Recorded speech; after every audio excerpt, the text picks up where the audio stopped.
Ever since Guerrilla tweeted about the multiplayer Horizon game at the end of 2022, I've been keeping a close eye on job postings, LinkedIn pages, and anything else I can find to learn as much as I can about this game. For example, I think you'll be happy to know that it actually looks like the game will be able to be played solo and maybe even have completely separate single and multiplayer modes. I found this specific reference to a specific multiplayer game mode on Chris Lee's LinkedIn page, who was a game designer on the project for about 5.5 years. Now, there's a bunch more interesting stuff here on Chris's LinkedIn page, but first, I just want to say that I hope he's able to find a new job soon because, unfortunately, it looks like his job at Guerrilla was eliminated during the PlayStation layoffs earlier this year. I also just want to make it really clear up front here that this online multiplayer game we're talking about is not Horizon 3. That's one of the most common misconceptions I see about the online project. People thinking it somehow replaces Horizon 3, and that's just not true. Horizon 3 is also in the works, and it will still be a single-player game with Aloy as the main character. This online multiplayer project is a totally separate game. It's basically a spin-off. Anyway, one of the other things that stood out to me on Chris's page here is just how long ago he actually started working on the online project. Way back in October 2018, so almost 6 years ago. And actually, if we take a look at Simon LaRouche's page, who's the game director for the online project, so basically one of the people leading it, he started working on it in February 2018.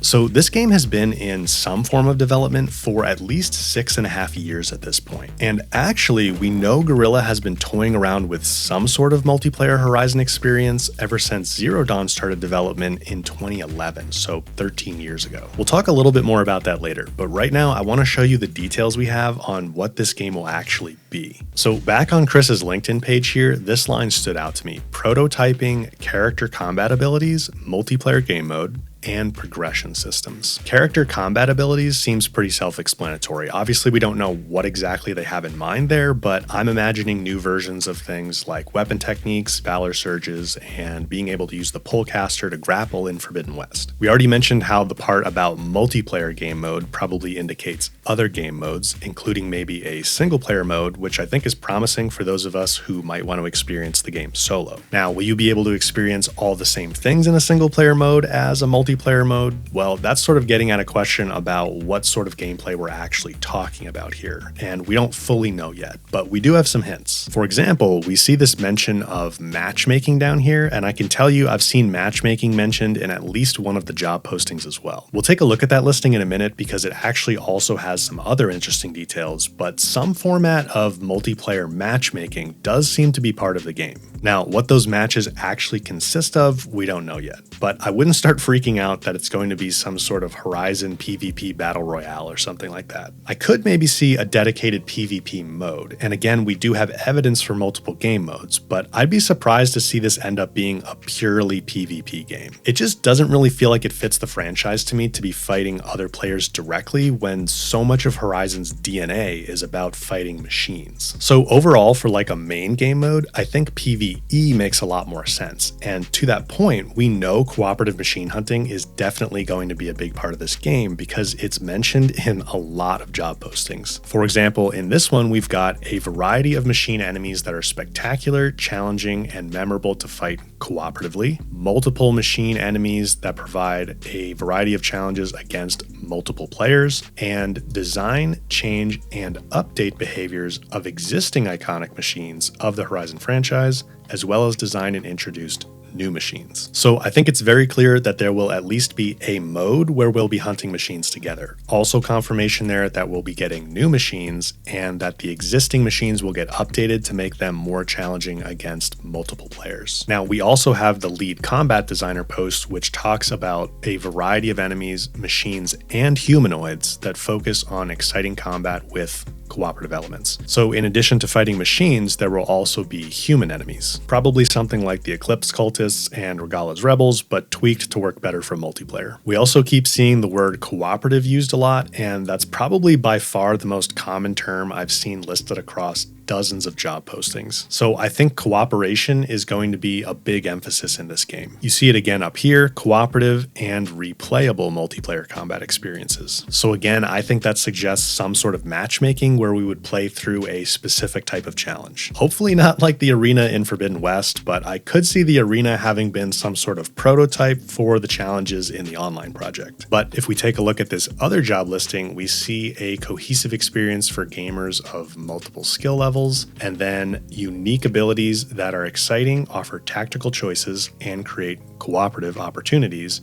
for multiple player characters. So again, this language about cooperation. We also see that multiple player characters term mentioned a few times in this one, and that's actually one of my concerns about the game, so we'll come back to that in a minute. But we also have the player engagement designer position here that was looking for someone to help design mechanics to drive player comportment towards having fun with others and investing in their experience in relevant ways. And then we've got the senior social systems designer, which is a mouthful, but it's also chock full of languages about cooperation. Game systems that can bring players together to form lasting friendships. Innovative features to build, engage, and nurture player interactions and relationships. Promote safe, healthy, and fun social experiences between players with varying degrees of social engagement comfort levels. Explore creative ways for players to connect with strangers in-game that can evolve into lasting friendships. Design matchmaking systems that promote like-minded players to find each other. Design verbal and non-verbal communication tools for players to smoothly take on cooperative challenges, and utilize social interactions to promote player-to-player bond. So there's even more job listings like this, but I think you get the point. It's very clear that Guerrilla intends the online project to have very strong cooperative elements. They want us to work together, I assume, to hunt machines and other types of enemies, but I would also imagine things like exploring the wilds together, solving environmental puzzles, and maybe delving into ruins and cauldrons together. That's just speculation on my part. I haven't seen any references to those specific things, but I could definitely see stuff like that being part of the game. Again though, it sounds like you won't necessarily have to play with other people if you don't want to, or at least there will be elements of this game that are specific to your individual character and your personal experience. Like here, I really liked seeing this point about character skills, items, rewards, power progression, and scoring. If you're not familiar with the term power progression, it just means leveling up. So it sounds like your character will have an overall level that I would imagine would carry across game modes. That mention of scoring is also interesting to me. I think it's a little bit more evidence for some type of competitive mode along with all the mentions of matchmaking. And then we've got this bullet here that mentions choices that affect your experience from minute to minute gameplay, but also your overall account progression. And back on this one, you can see features related to players' long-term goals, rewards, and investment. So overall, I feel like these points support the idea that the game will have personal, individual elements, and it won't be all about the multiplayer aspects. And I actually think that's really important. Obviously, the franchise has its roots in a single player experience, and virtually the entire existing fan base are people who like single player games. So my takeaway here is, even if you don't have much of an interest in the multiplayer aspects of this game, it does sound like there will at least be parts of this, and maybe even a whole separate mode that you can enjoy within the comfort of your personal bubble. But there's some other stuff here that gets me really excited. Find original ways to sustain player engagement while ensuring that our game can be enjoyed by players with diverse backgrounds for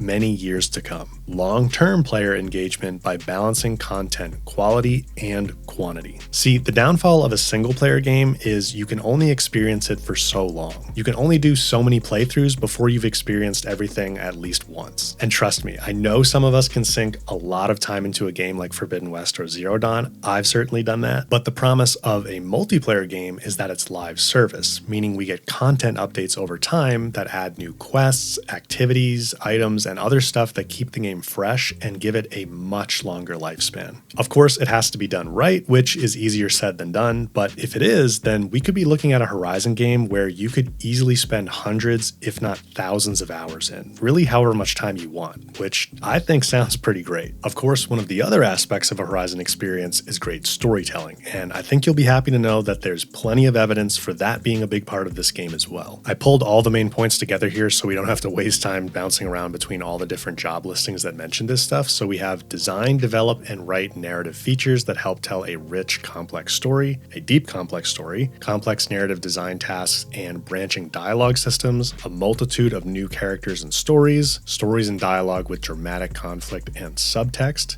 complex narrative features and content, game quests, factions, and backstories. And the big one, our writers and narrative designers are driven to push the boundaries of dramatic storytelling in open world games. We want players to feel hooked by our storytelling devices, to engage deeply with our narrative systems, and to savor our world and characters long after they put down the controller. So a lot there about story and narrative, and I pulled those points from a bunch of different job listings for writing roles. So Guerrilla already had a very good narrative team, but they've been building it up even more for the online project, probably because they plan to continuously introduce new content over time, like new quests, and you need a lot more people to pull that off. So a lot of this is sounding really good to me, but there are some things I'm concerned about. I mentioned the multiple player characters thing before, and that's probably my biggest concern. So in some of these job listings, we see language like this: playable characters, that's characters plural, that are fun and memorable to play in combat. And then we have another one over here, multiple playable characters, again plural, and their combat abilities. So that might not sound significant, but what they mean when they say playable characters is predefined characters like Aloy that you as the player play as. So to me, this is sounding like we might be talking about some sort of class or hero system. Think maybe something like Diablo, where you have different classes you can choose to play as that each have different strengths. Or maybe a hero shooter like Apex Legends or Rainbow Six Siege, where you have heroes that have unique abilities. Now, I'm not saying Horizon Online is going to be an ARPG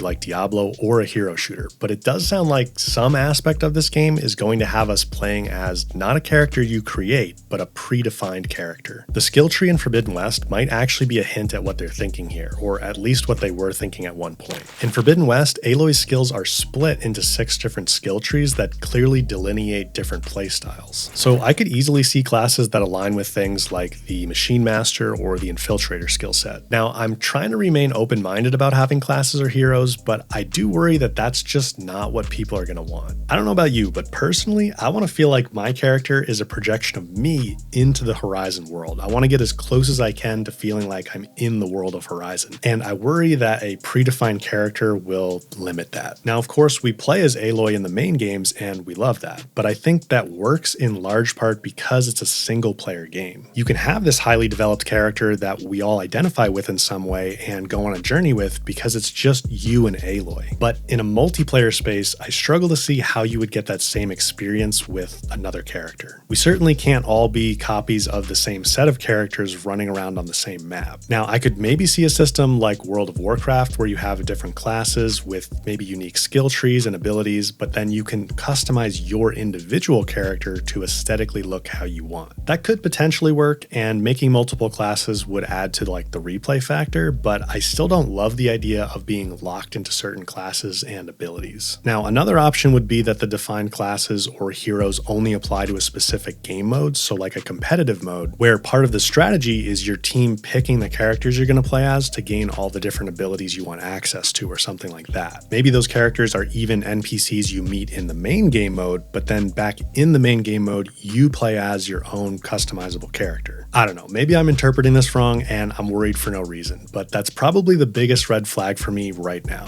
That being said, I do trust Guerrilla knows what they're doing, so I'm ready to be pleasantly surprised that I'm wrong. Now, one of the other things I'm a bit concerned about is how they choose to monetize the game. There's a bunch of ways you can monetize a live service game, but I think we can be pretty confident this isn't going to be a one-time purchase situation. Now, say what you want about games like Fortnite and Call of Duty, but I actually think they have very good monetization models that could be used as a template here. Games like that are usually free to play, and you can pretty much experience everything without having to spend any money, but then they have tons of cosmetic items that you can choose to purchase if you want to. So for Horizon, think various outfit dyes, maybe different outfit styles, face paints, weapon skins, stuff like that. But as much as we all hate microtransactions, I think monetizing a game specifically with cosmetic items is totally fair and can work very well. So that's one option. I think another option, which is the scary one none of us want, is making it somewhat pay to win by locking things like get good weapons or outfits behind a purchase. It never feels good when a game is pay to win, so I really hope they don't go that route. They could also go for a hybrid model like Helldivers 2. So Helldivers 2 is a $40 one-time purchase, and then you have in-game items that you can purchase if you want to.